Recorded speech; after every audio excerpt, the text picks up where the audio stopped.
మన ప్రభువు అయిన యేసుక్రీస్తు నామంలో మీ అందరికీ నా హృదయపూర్వకమైన వందనాలు.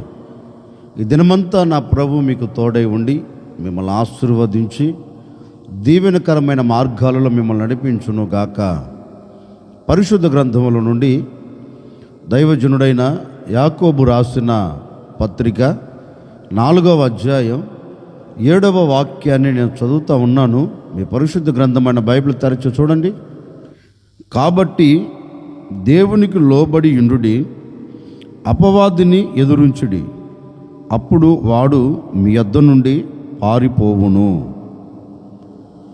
దైవజనుడైన యాకోబు ఒక శ్రేష్టమైన మాట ప్రజలతో చెప్తున్నారు.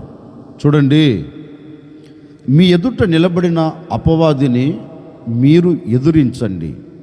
దైవజనుడైన యాకోబు అంటారు, మీరు అపవాదిని ఎదిరించండి, వాడు మీ యొద్ద నుండి పారిపోతాడు.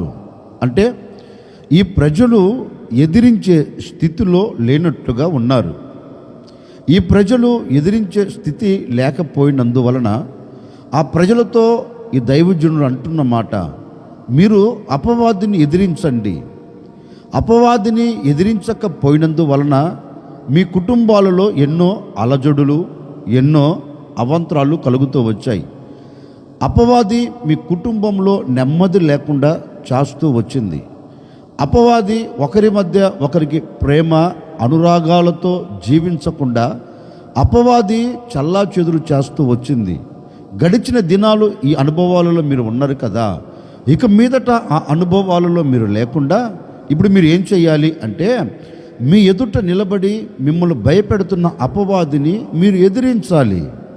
ఎదిరించగలిగిన ధైర్యం, ఎదిరించగలిగిన శక్తి మీరు పొందుకోవాలి అంటూ ఆ సంఘానికి లేక ఆ విశ్వాసులకు ఈ మాట చెప్తున్నారండి. మీరు ఎదిరించండి. ఎప్పుడు మనం అపవాదిని ఎదిరించగలుగుతాం అంటే, ఆ దైవజనుడు అంటున్నారు, మీరు అపవాదిని ఎదిరించాలి అంటే మీరు చేయవలసినది ఒక్కటే, మీరు దేవునికి లోబడి ఇండుడి. మీరు ఎప్పుడైతే దేవునికి లోబడుతారో, ఎప్పుడైతే మీరు దేవునికి అనుగుణంగా, దేవునికి ఇష్టానుసారంగా, దేవుడు చెప్పిన మార్గాలలో మీరు ఎప్పుడైతే నడిపించబడతారో, మీ ఎదుట నిలబడిన అపవాది మీ ఎదుట నుండి పారిపోయేటట్లుగా మీరు ఎదిరించగలిగిన శక్తి దేవుడు మీకు కలగచేస్తాడు. గనుక మీరు అపవాదిని ఎదిరించేదానికి ముందు, మీరు అపవాది మీద పోరాడేదానికి ముందు మీరు చేయవలసినది ఒక్కటే, మీరు దేవునికి లోబడి ఇండుడి. నిజమే కదండి. ఈ రోజున మన కుటుంబాలలో, మన వ్యక్తిగత జీవితాలలో ఎందుకు పోరాటాలు, ఎందుకు పోరాడుతున్నాం కానీ జయము పొందలేకపోతున్నాం. సమాధానకరంగా ఉండాలి అనుకుంటున్నాం కానీ ఉండలేకపోతున్నాం. నెమ్మదికరంగా ప్రశాంతంగా బ్రతకాలి అనుకుంటున్నాం కానీ నెమ్మది కరువైపోయింది. ప్రశాంతత జీవితాన్ని విడిచిపెట్టి వెళ్ళిపోయింది.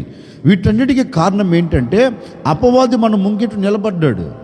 అపవాది నిలబడ్డాడు గనుకనే మనలో ఈ అనుభవాలు లేకుండా మనము నిస్సహాయ స్థితిలో గొప్పగా కూల్చబడుతున్నాం. అందుకే వీటన్నిటి మీద నువ్వు జయము చూడాలి అంటే, నీ ఎదుట నిలబడిన అపవాది నిన్ను విడిచిపెట్టి పారిపోవాలి అంటే నువ్వు చేయవలసినది ఒక్కటే, దేవునికి లోబడి ఉండాలి. అంటే దేవునికి లోబడి ఉండటం అంటే నీవు విధేయత కలిగిన వాడవై, నీవు దేవుని సన్నిధిలో ఆయనకు ఇష్టంగా బ్రతుకుతున్న వాడవై నీవు ఉండగలిగితేనండి, నిన్ను ఎదిరిస్తున్నా, నిన్ను భయపెడుతున్నా ఈ అపవాది చేతుల్లో నుంచి నువ్వు తప్పించబడినట్లుగా దేవుడు నీకు కృపను అనుగ్రహిస్తాడు. దేవుడు తన బలముతో నిన్ను నింపుతాడు. దేవుని బలం నీకు ధరింప చేస్తాడు. అప్పుడు అపవాదిని ఎదిరించగలుగుతావు. అందుకే లేఖనములో కూడా చక్కని మాట రాయబడిందండి. చక్కని మాట రాయబడింది. ఒకరోజు యుద్ధ భూమిలో దేవుని పేరు పెట్టబడిన ప్రజలు, దేవుని ప్రజలను పరిపాలన చేస్తున్న రాజుగారు యుద్ధ భూమిలో ఉన్నారు. ఒక ప్రక్క నుండేమో అపవాది అవమానపరుస్తున్నాడు, ఒక ప్రక్క నుండి అపవాది రంకెలు వేస్తున్నాడు, ఒక ప్రక్క నుండి దేవుణ్ణి దూషిస్తున్నాడు, ఒక ప్రక్క నుండి దేవుని ప్రజలను అవమానకరమైన మాటలతో ఎత్తి పొడుస్తున్నాడు. వీటిని వినలేక, వాటితో పోరాడలేక, వీటిని భరించలేక, వానిని ఎదుర్కోలేక దేవుని పేరు పెట్టబడిన ప్రజలు ఆ మాటలు వింటూ అధైర్యపరచబడుతూ వెనకంజ వేశారు. ఏ ఒక్కడు కూడా అడుగు ముందుకు వేసి వారిని ఎదిరించగలిగిన ధైర్యం ఏ ఒక్కడికి లేకపోయింది. ఆ యుద్ధ రంగంలోనికి దావీదు వచ్చాడండి. దావీదు వచ్చి ఆ వార్త విన్నాడు, ఆ రంకెలు విన్నాడు. దావీదు ఆ రంకెలు విని, దావీదు ఆ వార్తను విని అన్నిటినీ తెలుసుకొని రాజు దగ్గరికి వెళ్ళి రాజుతో ఒక మాట అంటున్నాడు. రాజు, ఆ సున్నతి లేని ఫిలిష్తీయుణ్ణి, ఆ అపవాదిని, దేవుని ప్రజలను దూషిస్తున్న వాడిని, దేవునిని అవమానపరుస్తున్న వాడిని నిశ్చయముగా నేను ఎదుర్కొంటాను. అతని మీద నేను జయము పొందుతాను. గనుక నీవు కానీ నన్ను పంపిస్తే తప్పక జయమును చూస్తాను అన్నాడండి. అంతలో రాజు ఈ మాటలు విని దావీదును యుద్ధంలోనికి పంపాడు. ఇప్పుడు అపవాది ఎదుట దావీదు నిలబడ్డాడు, దావీదు ఎదుట అపవాది నిలబడ్డాడు. దావీదు ఎదుట అపవాది నిలబడ్డాడు, అపవాది ఎదుట దావీదు నిలబడి ఇప్పుడు ఒకరితో ఒకరు మాట్లాడుకుంటా ఉన్నారండి. దావీదు అంటారు, చూడు, ఇప్పటి వరకు గర్జించావు కదా, ఇప్పటి వరకు రంకెలేసావు కదా, ఇప్పటి వరకు అవమానపరుస్తూ వచ్చావు కదా, ఎవడు నీతో పోరాడు లేడని, ఎవడు నీతో యుద్ధము చేయలేడని, ఎవడు నిన్ను తరమలేడని ఇప్పటి వరకు రంకెలేసావు కదా, మరి ఇప్పుడు నేను నీ మీదకి యుద్ధానికి వస్తున్నాను, నేను నీతో పోరాడేదానికి యుద్ధానికి వస్తున్నాను, నిశ్చయముగా ఈరోజు నేను నిన్ను చంపుతాను అన్నాడండి.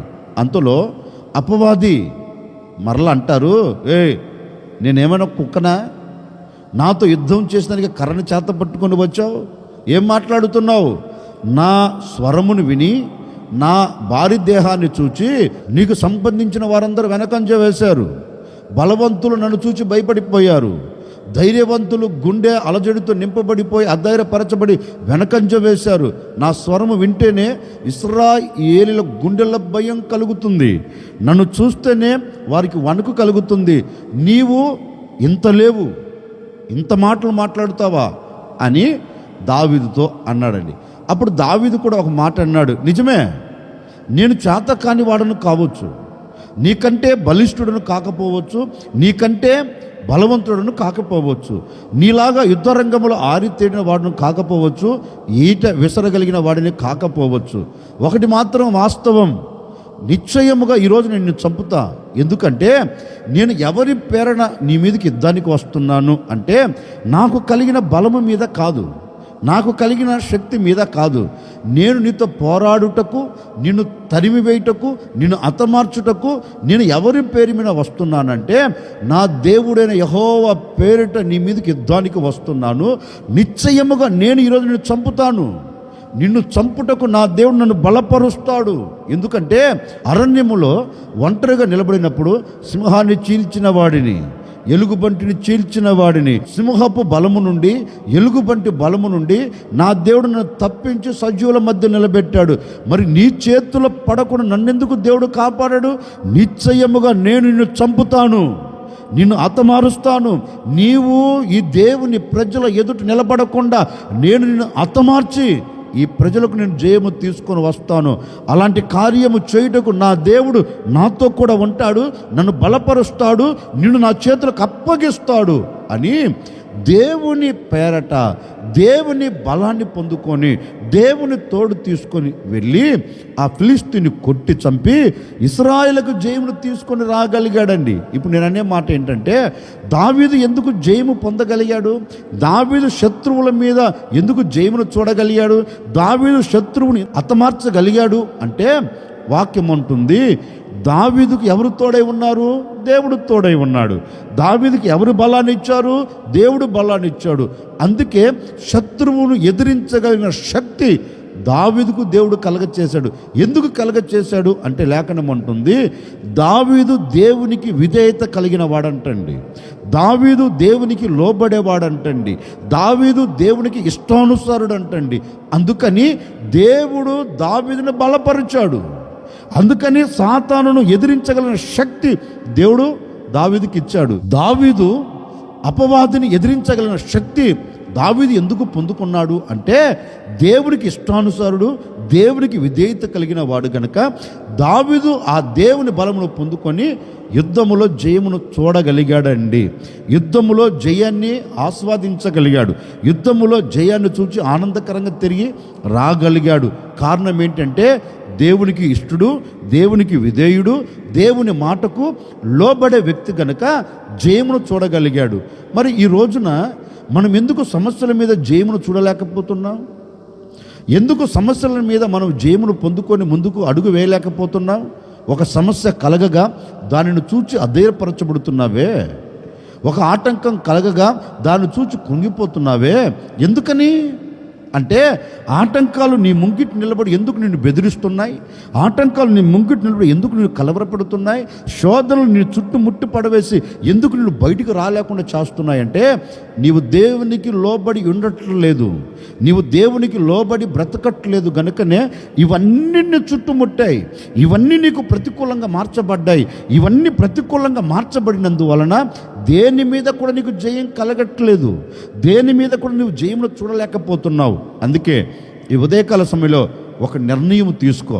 అయ్యా, నేను నీకు లోబడుతాను, నీ వాక్యానికి లోబడుతాను, నీవు నాకు అండగా ఉండు, నీవు నాకు బండగా ఉండు, నీవు నాకు కొండగా ఉండు, నీవు నాకు కోటగా ఉండు అని ఆయనకు నీవు లోబడి ఆయన చిత్తానుసారంగా నీవు నడిపించబడితే లేఖనం అంటుందండి, నీవు సమస్యలన్నిటినీ జయించి నువ్వు ముందుకు అడుగు వేయబోతూ ఉన్నావు.